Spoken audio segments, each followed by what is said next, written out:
Hi, Earth Angels and Divine Beauties! Kamusta? Ito po si Divine Tarot 888 para sa iyong General Tagalog Tarot Reading Love Message para sa araw na to. Kamusta kayo guys?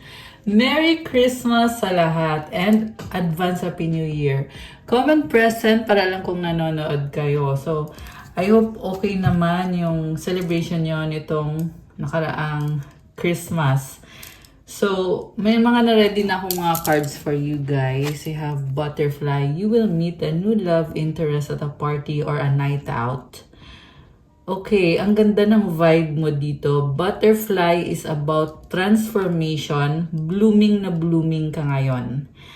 At, yeah, someone loves you. Nakikita ka niya as having the divine feminine energy. And meron dito parang kulot yung hair or wavy.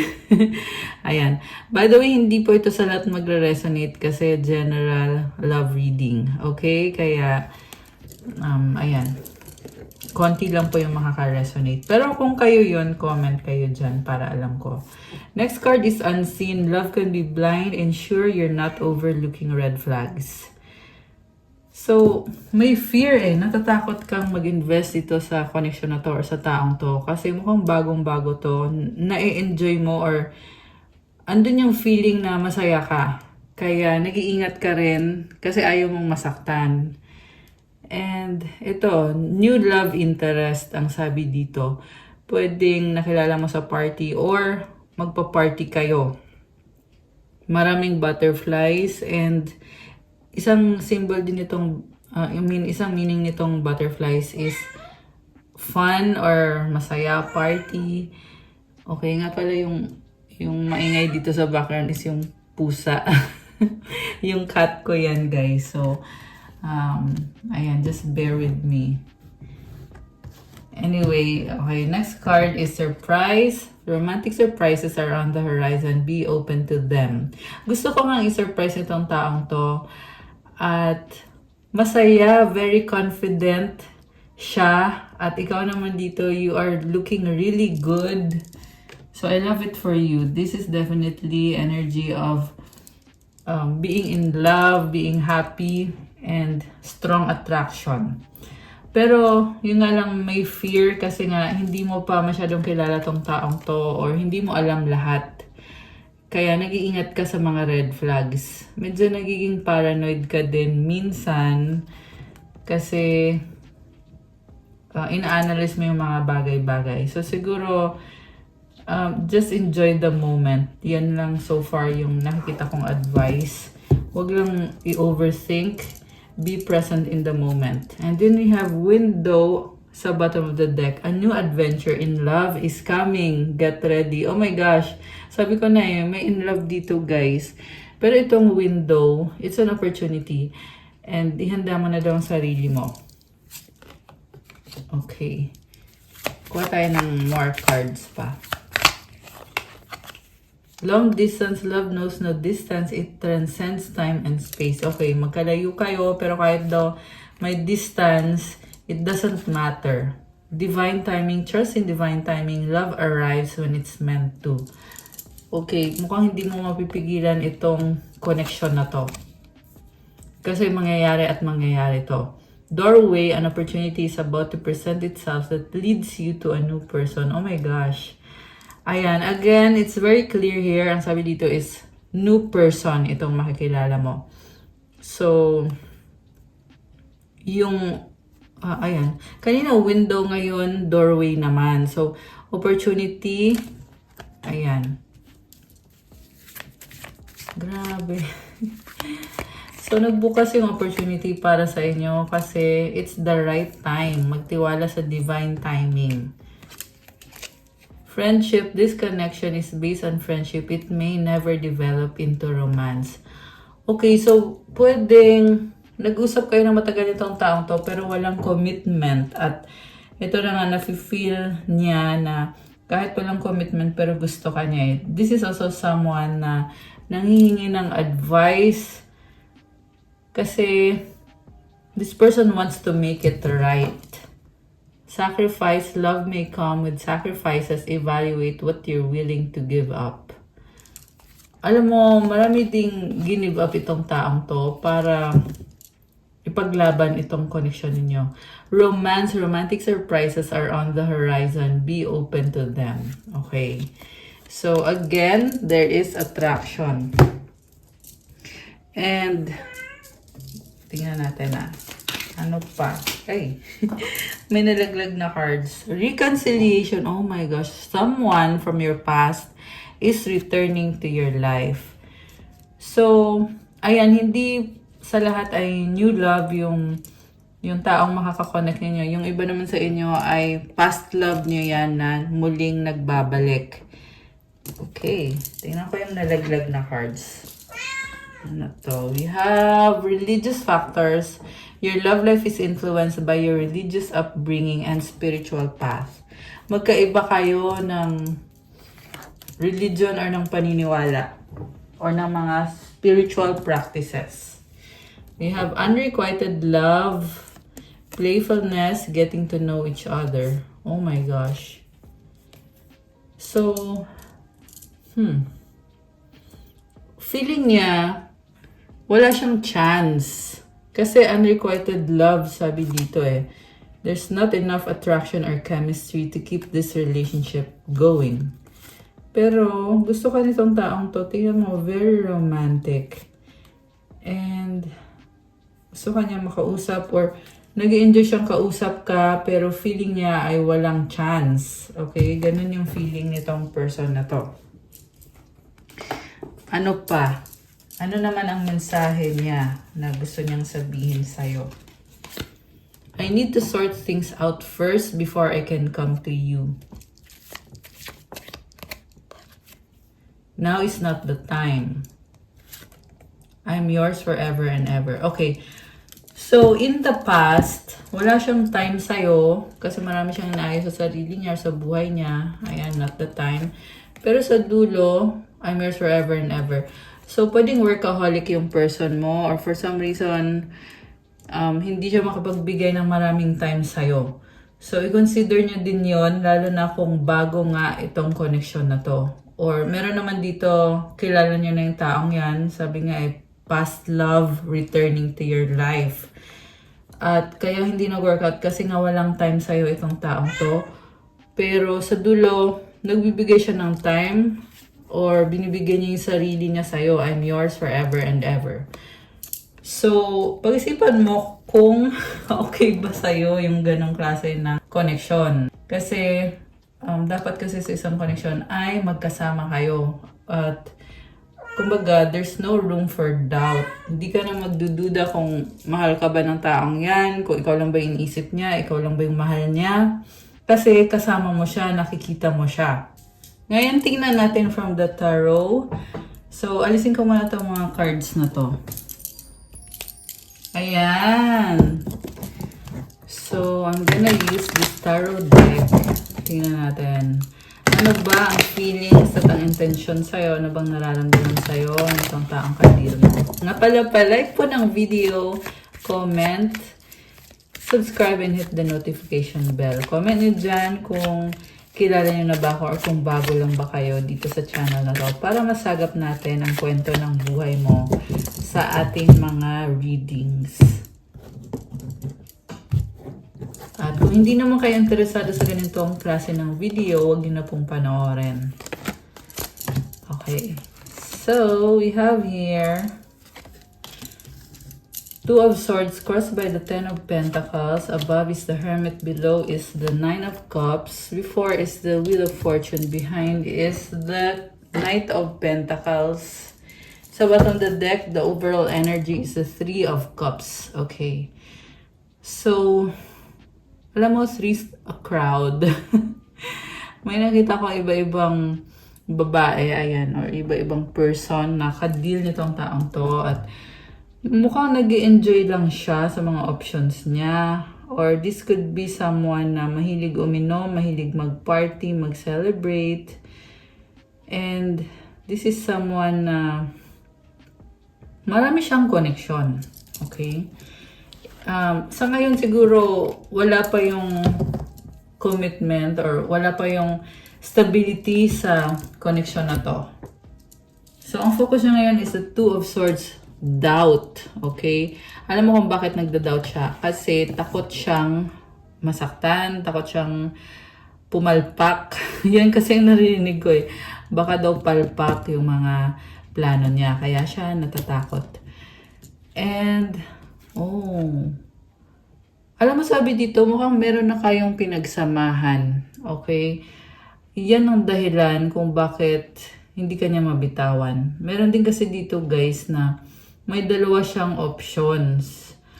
And yan din yung dahilan kung bakit siya hindi makapag-desisyon or hindi makagalaw. So, sa ngayon, wini-wish niya na maging okay kayo kasi obsessed siya sa'yo at happiness ka niya. Okay, Nine of Cups is also about addictions. So, maybe may mga bisyo or may mga bad habits itong taong kadil mo. And with the Hermit, nagsastruggle siya at priority niya kasi ngayon kung ano yung pinaka mahalaga. Kumbaga nagpapaka-practical siya ngayon. So, maaaring merong mga financial na struggles. Pero tingnan mo, may star siya dito. So, itong star na to, yan yung nagbibigay ng direksyon sa kanya at ng liwanag. Para kahit na andun yung struggle, pero merong hope. And ano bang nangyari dito? Bakit parang may lungkot dito sa taong to? Also, andun din yung maturity na hindi siya pwedeng maging pabaya sa isang relasyon. So, inisip niya ngayon na kung magkakaroon nga kayo ng relationship, kailangan ayusin niya yung sarili niya, yung finances niya, yung buhay niya, para naman mabigay naman niya kung anong nararapat. Kaya feeling niya tuloy hindi siya worth it or hindi siya ready.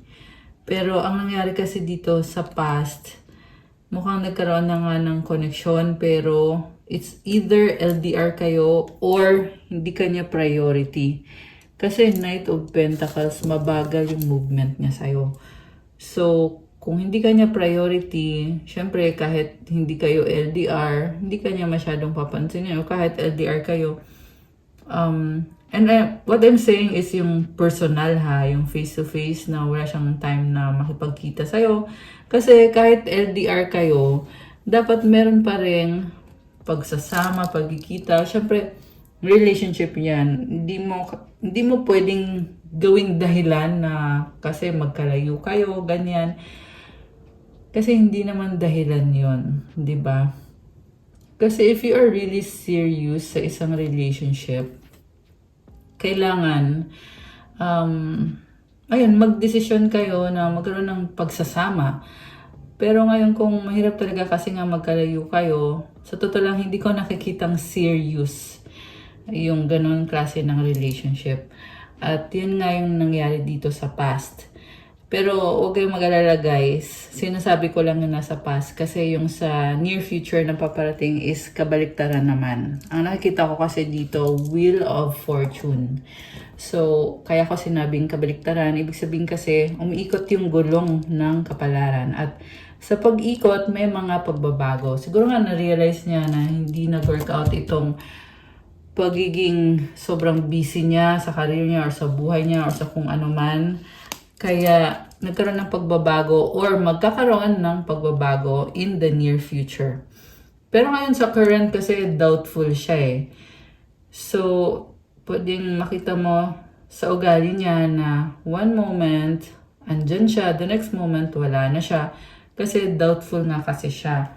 So, ayan, tingnan mo tong Two of Swords, Ayan, pabago-bago ng isip to, guys. And it's already a red flag kung pabago-bago ng isip, di ba? So, sabihin natin, oo, sa near future may plano nga siya na baguhin itong sistema na hindi naman nag-workout in the past. Pero sa current kasi, hindi mo makita sa kanya na totoo yung mga intention niya or yung mga feelings niya or yung pinaplano niya para sa'yo. So, pero sa nakikita ko, totoo naman, oo. Yung nga lang, may something talaga dito na nagkakos din sa kanya para magkaroon ng mga delays sa relationship ninyo. Okay, tingnan natin yung ibang cards.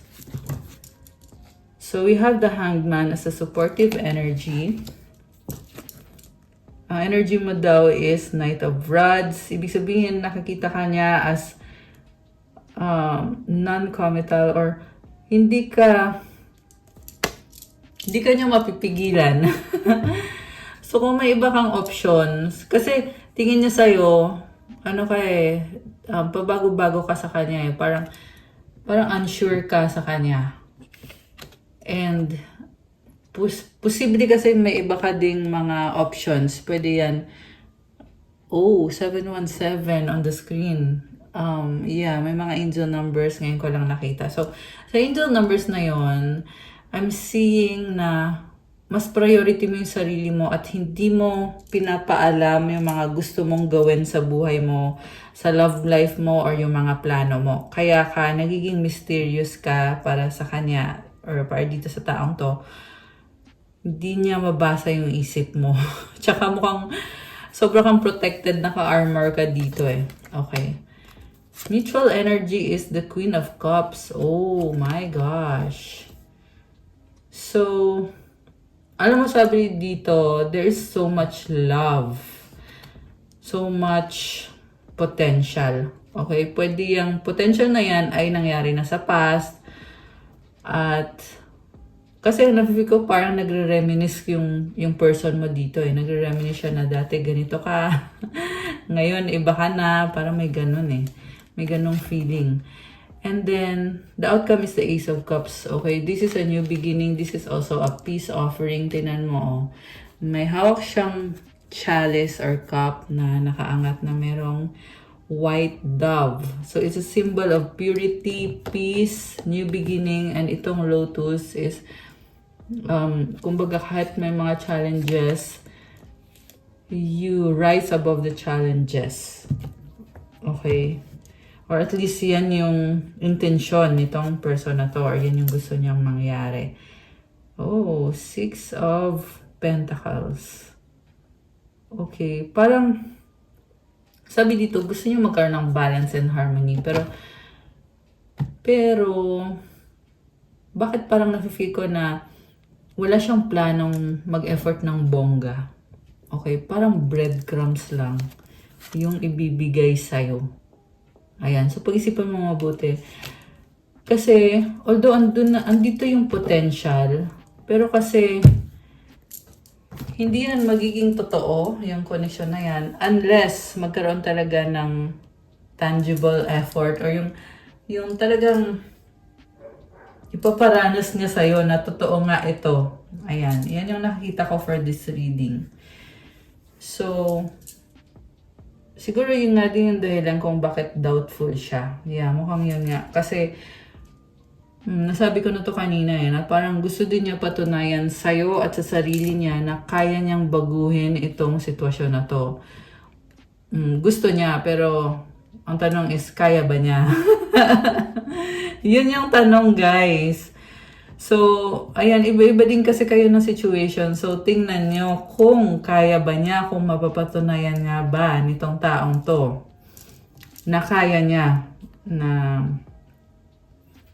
magkaroon ng turnaround dito sa sitwasyon na to at sa connection na to. Kung kaya ba niya na to make it better, to make it real. Okay, yun yung nakikita ko for this reading na kailangan mangyari o yung pinaka-issue dito, guys. Oh, so now we have the Three of Swords and the World card. Grabe. So, yung iba sa inyo, guys, ha, nagkaroon kasi ng third party eh. Pero, this person is leaving the third party. Iiwan niya yung third party. Iniwanan niya or iiwan pa lang niya. Kasi dito yung world ending to eh. So, hindi ko sinasabi na kung may third party at iniwan niya, hindi ko sinasabi na hindi ka na niya lulukuhin ulit kasi hindi naman natin alam. Diba? I'm saying na, syempre, hindi ka pwedeng maging kampante porket sinabi dito na iiwan na niya yun. Yeah, meron din kasing ibang naniniwala na once nag-cheat na sa'yo dati, gagawin daw ulit.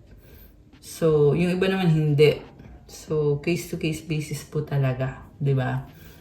Although, pwede naman kayo magpa-private reading to get a confirmation. Kasi, yun, sa private reading talagang maliliwanagan ka.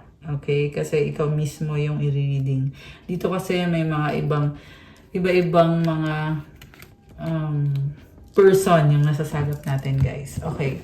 Pero ito, kung sino man itong nakaka-resonate dito, sa ngayon ha, sabi dito na meron siyang iiwanan na third party or naging third party. 12-12 on the screen now. Okay. Meron din ako nakikita dito, guys, na paulit-ulit siya or pabalik-balik siya. Kunyari, iiwan niya yung third party. Tapos babalikan niya ulit. Ayan. So, sadly. Excuse me. Pero andun yung nafe-feel niya yung pagmamahal sa'yo eh. Kasi dito si Queen of Cups. So, kahit na sabihin na natin, oo, meron nga third party, pero kasi mahal ka niya. Yan ang sabi dito. Okay? Yan lang yung nakikita ko. So, sinasabi ko lang. And by the way, it's Capricorn season right now. Kaya, kung kayo ay Capricorn at nanonood kayo, happy birthday! Ayan guys, happy birthday Capricorn season na. O, diba? Bis ng panahon. So, comment kayo dyan kung kayo ay Capricorn. Happy birthday sa inyo. Okay, although itong reading na to ay para naman to sa kahit na anong zodiac sign. Pwede kayong mag-resonate. Okay, so kuha tayo ng final cards. Anong outcome? Okay, we have the moon. It's unknown. Di kanya maalis sa isip niya. Oh my gosh, nakakaloka. And we have the justice card. O nga pala, malakas na mga signs ngayon dito sa reading is merong earth sign, Capricorn, Taurus, Virgo. Lalo na yung Virgo energy. Water sign, Cancer, Pisces, Scorpio. Merong Cancer, Libra. Merong Sagittarius energy and meron ding konting air sign, Gemini, Libra, Aquarius, lalo na yung Gemini, tsaka yung Libra dito. Although this can be for any sign. Ayan guys. So, yung outcome kasi dito, hindi kanya maalis sa isip niya kasi gusto niyang bumawi sa'yo or magkaroon kayo ng peace and harmony. So, grabe. Gusto niyang balansehin. And this is also about the truth. Meron siyang sasabihin katotohanan sa'yo na itinatago niya or pinoprotektahan niya. And andun yung fashion tuloy. Passion! Oh my gosh, ano ba yan? I was gonna say passion, pero yung lumabas sa bibig ko is fashion. Siguro nga fashionable itong taong to, no? Pero, yeah, passion. Very passionate siya. Lalo na sa feelings niya sa'yo at sa gusto niyang sabihin sa'yo. So, magkaiba kayo ng mundo, sabi dito, kaya hindi kanya maalis sa isip niya at gusto niyang pumasok sa mundo mo. Kasi gusto nga niya magkaroon ng union sa inyo, magkaroon ng unity. Maging, 15-15 on the screen now. Oh my gosh, ayan may mga angel numbers. Maging united kayo. Yun ang gusto niya. Okay.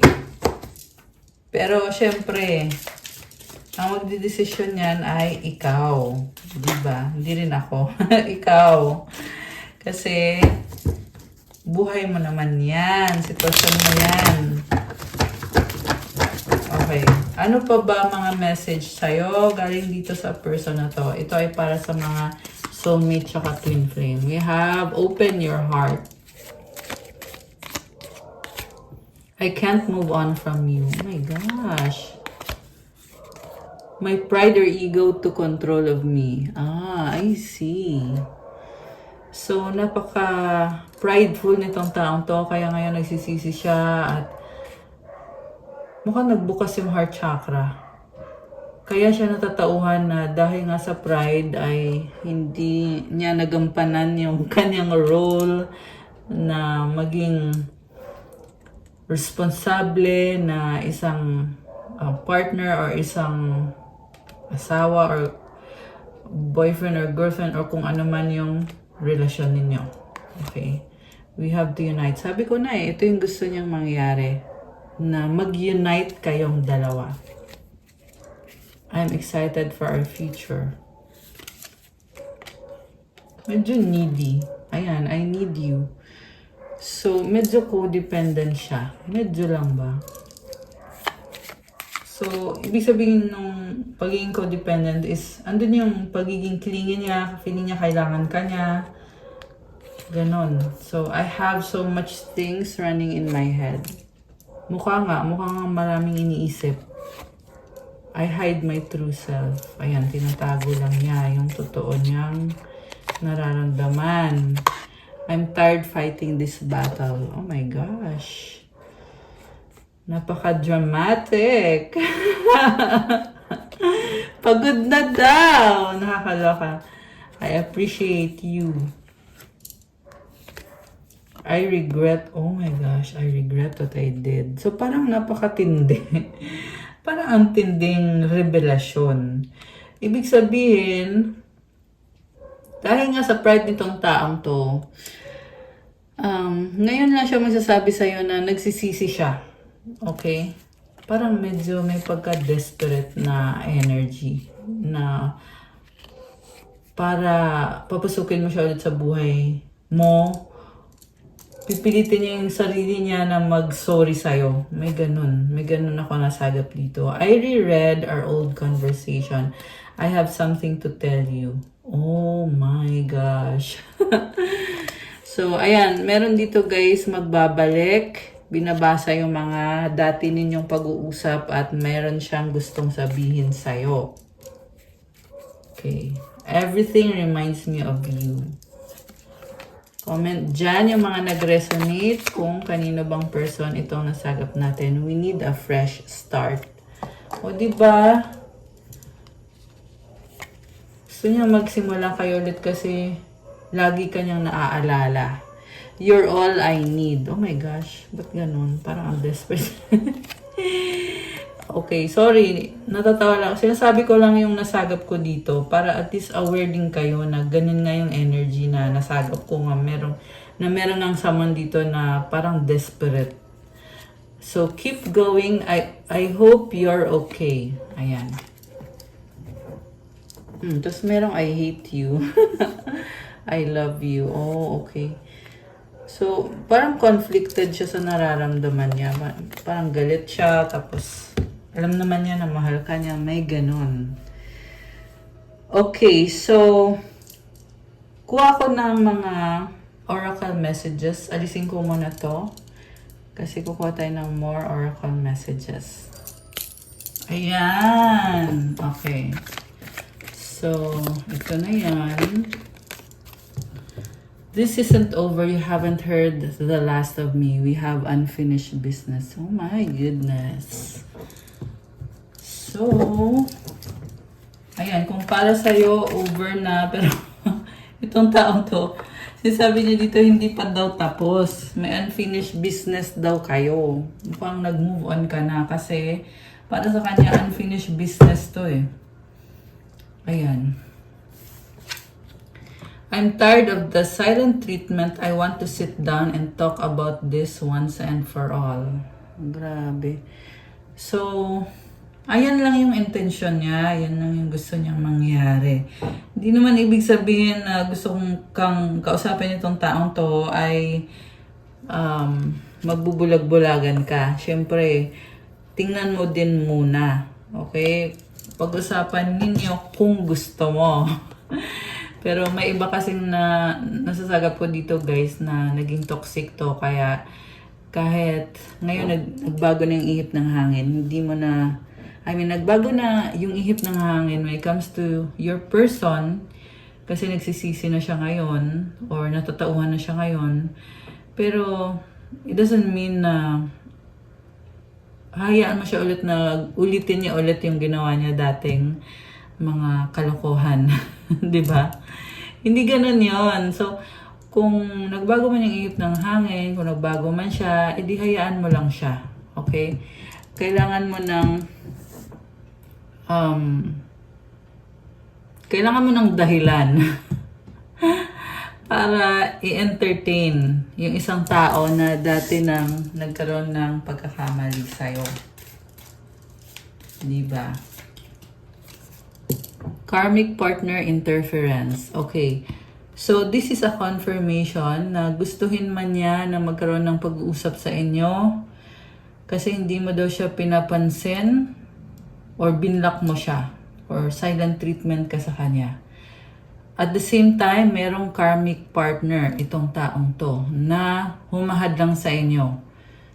So, hindi rin makapag-focus itong taong to sa kung ano nga yung pinaplano niya sa'yo kasi hinahadlangan siya nitong, sabihin na natin, third party or naging third party in the past. Ayan. Meron kasi iba sa inyo guys na wala naman na kayong pakialam sa taong to.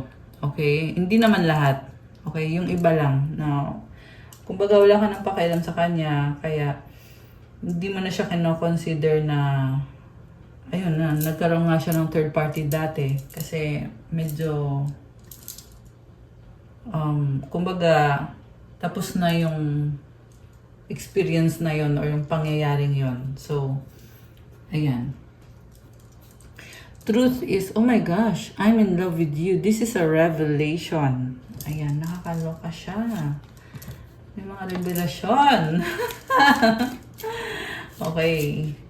So, ayan na nga. Kaya nga siya nagkakaganyan kasi in love siya sa'yo. Iyan din yung aaminin niya. Grabe. I was hiding my true feelings from you because I was scared of commitment. I didn't want to lose my freedom. So, sa past ninyong dalawa, tinago niya yung totoo niyang nararamdaman kasi natatakot daw siya mag-commit sa'yo at gusto niya na malaya siya, na ma-entertain niya yung ibang option niya or magkaroon siya ng third party. Pag walang commitment, walang magagalit. Yun yung gusto niya. Okay? So, ayan. Sinampal ka na ng katotohanan. Ayan, kung para kanino man to nagre-resonate, mukhang para sa'yo yung nasabi kong yun. Kasi yung sinasabi ko lang yung kailangan yung marinig. Okay? I couldn't give to you like I wanted to because I'm still healing from my past. So, ayan guys, medyo nagdadahilan siya dito na hindi niya nagampanan yung role niya na maging mabuting partner para sa'yo, mabuting asawa, mabuting boyfriend or girlfriend o kung ano man yung label ninyo. Kasi nga, may mga wounds or may mga trauma siya sa past niya na hindi mo naman hindi mo naman kasalanan yon. So, ang masasabi ko lang, mag-manifest ka ng someone na nakapag-heal na at marunong mag-heal. Sad to say guys, meron kasing tao na marunong mag-heal, merong tao din na hindi marunong mag-heal. So, yung hilingin mo kay God is yung marunong. Ayun yun yung advice ko sa inyo, okay? And then the last one, please unblock me. Yeah, that's me calling from an unknown number. Ayan. So, binlock mo kasi siya. Kaya, nagtry siyang tumawag sa'yo, iba yung number na gamit niya. Ayan. Para daw i-unblock mo siya, gusto niyang magkaroon ng connection ulit sa'yo.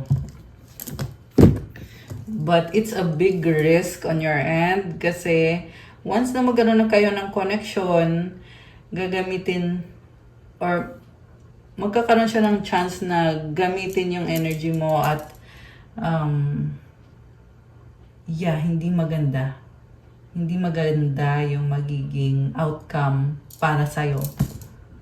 Siya lang yung matutuwa. Siguro for a while matutuwa ka, baka kasi in-love bomb ka niya, di ba? Okay, so alisin ko muna itong mga cards na to kasi kuha tayo ng mensahe galing sa angels mo, okay, para sa'yo. Nga pala, kung biting kayo sa mga information or gusto nyo ng more information pa, pwede kayong magpa-private reading guys kasi one-on-one session yon, ikaw mismo yung i-reading via video call. Okay? Alisin ko na itong mga cards na to. Ayan. Okay. So, ito naman ay para sa ating mga lovely viewers, sa ating mga divine beauties at mga earth angels. We have 111. Okay. Oh, 1111! So, baka marami kayo nakikita mga synchronicities. Mukhang energy ng New Year to. January 1, di ba? Mag-New Year na eh. Detox. Okay, kailangan mo mag-detox, mag-cleansing sa physical at sa spiritual. Okay? Mag-diet, maglinis ng bahay. Ayan guys, you have divine light. I love it. Oh, tingnan mo to. Trust God sa bottom of the deck. So, it's a big message. So, kung ano man tong sitwasyon mo ngayon na iniisip mo, ibigay mo kay God, magtiwala ka sa Kanya. Ayan. Ano pa? Shuffle natin. Ano pa mga mensahe ng mga angels mo para sa'yo? Oh, wish granted. Oh my gosh. New beginning. Oh my gosh, guys. You have a wish granted. Comment, claim wish granted to claim this beautiful energy. And you have a new beginning as well. Diba? New year na new year yung vibe. At hindi lang sa new year to, but this is also a blessing na matatanggap mo. Kasi wish granted eh. So, i-claim nyo. Comment, claim wish granted. Grabe. So, ayan, trust God about this. Queen or King? Wow. The universe has your back. Ibig sabihin kahit anong mangyari, si universe ang bahala sa'yo. You are a queen. You are a king. Okay, ano pa? Oh, 11-11 ulit. Dalawa. Ayan guys. So, i-claim nyo na to. Siguro nga nakikita nyo ito mga synchronized na numbers na to. It's a message from your angels na andyan sila tumutulong sa'yo. Oh! Money, money, money. I love it. Comment, claim, money, money, money. Oh! Congratulations. Oh my gosh. Ang dami namang surprises nito. So, kanina money. Tapos ngayon, congratulations. Again, comment, claim money, money, money. Ayan. Okay, ano pa? Okay, may lumipad. You have meant to be. Spiritual awakening. Obedience to God. So, ibig sabihin guys, meron kang pinagdadaan ng spiritual awakening ngayon. At kailangan mong sumunod kay God sa kung ano man ang mission mo sa buhay, kung ano man ang purpose mo, kailangan mong gawin. So, hindi basta-basta yung message na yan. May kasamang reward to guys. Okay? Yung lahat ng kabutihan na ginagawa mo at sinishare mo sa iba-ibang mga tao, meron niyang balik na blessing. Meron niyang reward. So, wag kang manghinayang or wag kang magdalawang isip kasi may reward yan. Nakikita yan lahat ni God. Okay? Empowerment! I love it! And we have John 6:35. Jesus declared, I am the bread of life. Whoever comes to me will never go hungry. And whoever believes in me will never go thirsty. Ayan guys. So, i-claim nyo, I believe in God, I believe in Jesus Christ of Nazareth, I believe in the Holy Spirit. Grabe, oh. It's the Holy Trinity. Ito, Isaiah 43:18-19, forget the former things, do not dwell on the past. See, I am doing a new thing, now it springs up. Do you not perceive it? Kalimutan na daw yung nakaraan. Ngayon daw, napakagandang blessing daw ang ibinigay sa'yo ni God. Hindi mo daw ba napapansin? Mag-focus ka dito sa bagong blessing na ito. Okay? I am making a way in the wilderness and streams in the wasteland. Grabe, ganun ka powerful si God at ganun siya kabuti. Kasi, binibigyan ka niya ng blessing na higit pa sa inaakala mo. Kasi wilderness na to, ibig sabihin, parang dumating ka sa point na nawalan ka ng pag-asa, pero ngayon nagkakaroon ka ng bagong daan or ng bagong direksyon at itong streams in the wasteland. So itong stream na to ay something na hindi mo in-expect. Kasi wasteland na tapos nagkaroon pa ng stream. Grabe. Ancestors, okay? Andyan yung mga ancestors mo. Nagbe-bless sa'yo. So, we have Proverbs 16:3. Commit your works to the Lord and your plans will be established. So, lahat daw ng trabaho mo, bigay mo kay God yan kasi siya na ang bahala sa'yo kung ano yung kailangan mong gawin. I-reveal niya yan sa'yo through signs. And syempre, kailangan ipag-pray mo ng buong buo itong work mo na ito para talagang magabayan ka niya. You are a spiritual warrior. Grabe. 55. This is a change na paparating. Good vibes. Jesus Christ of Nazareth. Comment. Jesus Christ of Nazareth is with me. Ayan. Cleansing energy.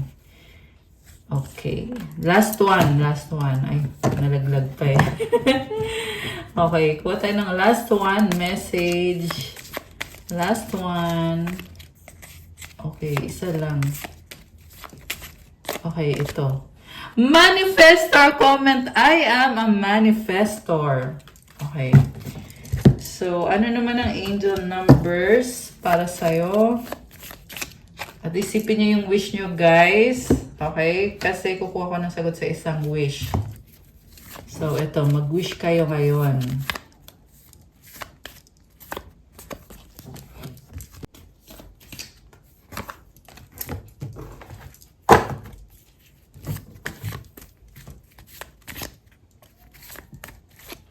Okay, ready na ba kayo? Nabuksan natin ang sagot sa wish nyo. Comment, ready now. At bubuksan na natin to. Okay, nalaglag. Ano, ready na ba? Okay. Ang sagot sa wish mo ay choose a new direction. Oh, bagong-bago to. So, again, New Year yung vibes dito, guys. So, siguro nga ngayong New Year na to, bagong-bago ang iyong direksyon. At kung kailan mangyayari ang wish mo, not the right time. Oh, okay. At ang advice sa'yo, opportunity. Oh my gosh. So, bagong direksyon, not the right time, opportunity. Okay, meron kang wini-wish dito na sinasabihan ka na hindi ngayon ang tamang panahon. Pero, meron ka ding opportunity na paparating sa finances. Kita mo parang, ayan, mga coins, gold coins. Okay, kuha ko ng advice card pala. Tapos tingnan natin yung angel numbers. Advice para sa ating mga earth angels and divine beauties. Confidence, divine confidence, is completely different from the bravado of the ego. You make space for something larger to take hold. Please fill me with your confidence, O love. Grant me courage I never knew I had. So, may mga bagay na kailangan mong i-let go. And, So, I feel like this is a blessing para sa'yo, itong confidence na to, na hindi mo kailangan ipagpilitan yung sarili mo sa ibang tao. Kasi, confident ka na matatanggap mo kung ano yung deserve mo talaga na mga blessings. I love it for you. So, that's a very good attitude. So, ito yung angel numbers mo. 777 alignment. Your progress is recognized and alignment is here. It's within your reach. The whispers reminding you to stay the course and feel source working through you. Your gifts are being recognized. Okay, you are aligned or alignment is on the way. I love it. Napakaswerte din itong 777 na numbers. At reminder na to na magpatuloy ka kasi tinutulungan ka ni God at ng angels mo at meron ka mga gifts. Siguro nga literal na mga gift, baka may natanggap kang regalo or ikaw yung nagbigay ng regalo. So yung affirmation mo, i-comment mo to claim this beautiful energy. Comment, I blossom and bloom as I use my gifts. All things simply align as I feel the feeling of the divine. Grabe, nagbo-bloom ka. And you are aligned with God. So, I love it for you. Congratulations. Ayan. So, that's all sa ating love message for today. Thank you for watching. Please like, comment, subscribe, hit the notification bell. Kung kailangan nyo ng gabay, kung nag-resonate to at kailangan nyo ng more information, pwede kayong magpabook ng private reading. Message nyo ako sa Viber or sa WhatsApp para mas mabilis. Nasa description box po yung Viber ko tsaka yung WhatsApp ko. I-click nyo po dyan para makapagpabook po kayo ng private reading. And check out my Instagram if you want to start your crystals journey. Ayan, nakapost po din yung mga iba-ibang mga crystal bracelets. Lalo na ngayong year of the fire horse, kailangan nyo itong mga crystal bracelets para magbigay sa inyo ng stable energy. At iba-iba din po yung mga benefits. So, tingnan nyo na lang po doon. Thank you, Earth Angels and Divine Beauties. I love you guys. Merry Christmas and a Happy New Year again. Have a good day or night kung kailan nyo man mapapanood to. Stay safe. God bless you all and see you again soon. Good night and God bless. Bye!